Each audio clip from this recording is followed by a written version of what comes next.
Chapter 31 of Tanya, Bitterness is not depression. In applying chapters 29 and 30, you become broken-hearted and bitter.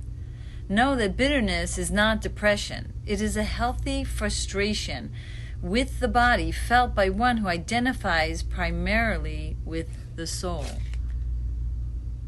You know, there's a teaching that depression just is kind of deadening, but bitterness is alive. It really helps you get to that next level, but we don't want to stay there too long, but just enough to get us moving, kind of like an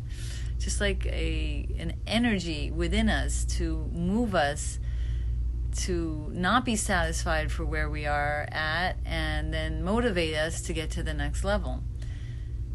And we were learning before that, you know, when a person catches themselves like really, really sad and let's say depressed over something in the material, oh my gosh, they didn't get that job, or some behavior that they experienced by another, and they're feeling sad, then instead of just like feeling sad for nothing, the Alter Rebbe actually teaches us that we could spend the time using that sadness for something productive so that there will be a profit. And let me tell you, this is a remedy to get yourself not only out of the sadness, but help you get to such a place of joy, guaranteed.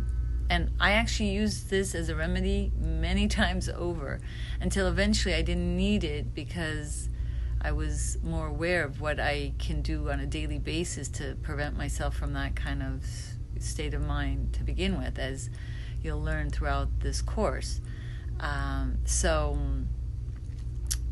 there's a teaching that says you'll gain a profit from being sad.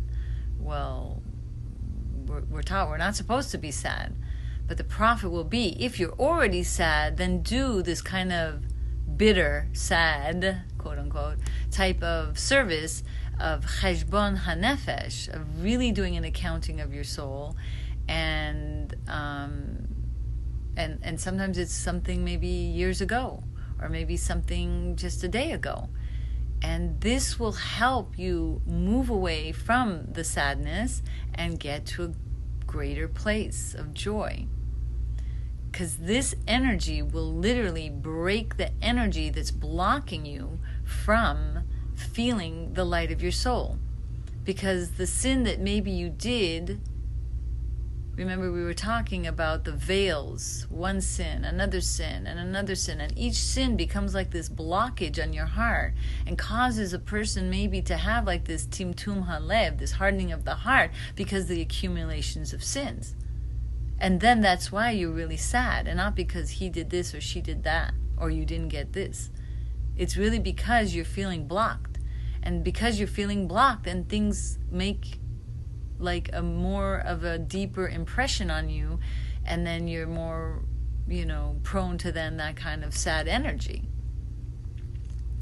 So use this as a remedy to save you from feeling really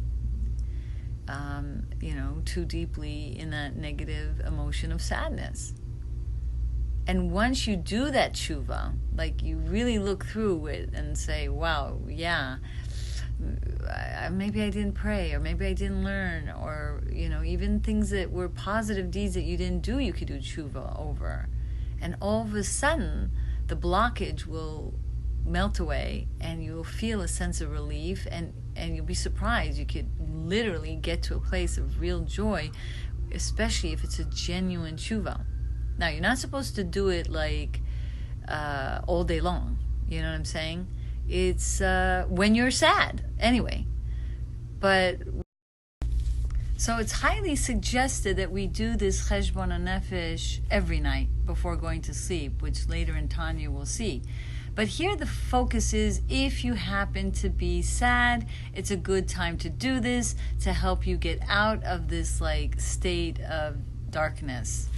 And the Alter Rebbe actually says that really the whole point of our whole life is there's an aim and a desire to like get us out of this galus mentality and literally like redeem our godly soul from captivity, as if we're like returning it to our Father's house. Imagine, if a prince was or a princess was captured by the enemy, and finally it gets to go home, and how exciting it would be, and especially if it was in a dungeon and didn't get food, and now they're going to be in like this royal palace back to the original state.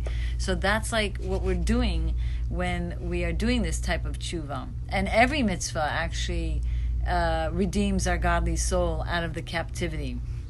So so the Alter Rebbe continues here and says that,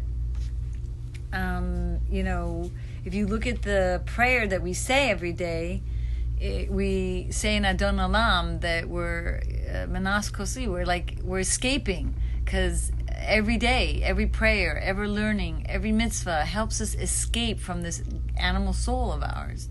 And the Jewish people, when they were leaving Mitzrayim, it also said they were escaping, from the Mitzrayim, from the Egyptians, because in essence it's symbolic of our whole journey of needing to escape the clutches of our evil inclination and our Yetzaharas. So, and they had to, when the Jewish people were escaping Egypt, they had to do it like in a hurry, because 1 second could have caused them to like lose it all.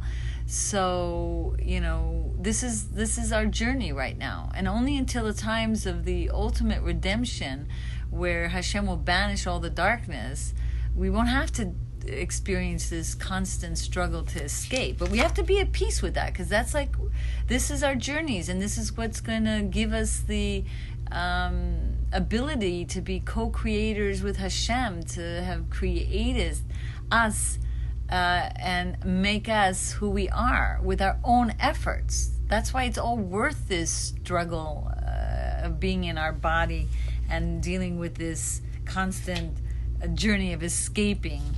So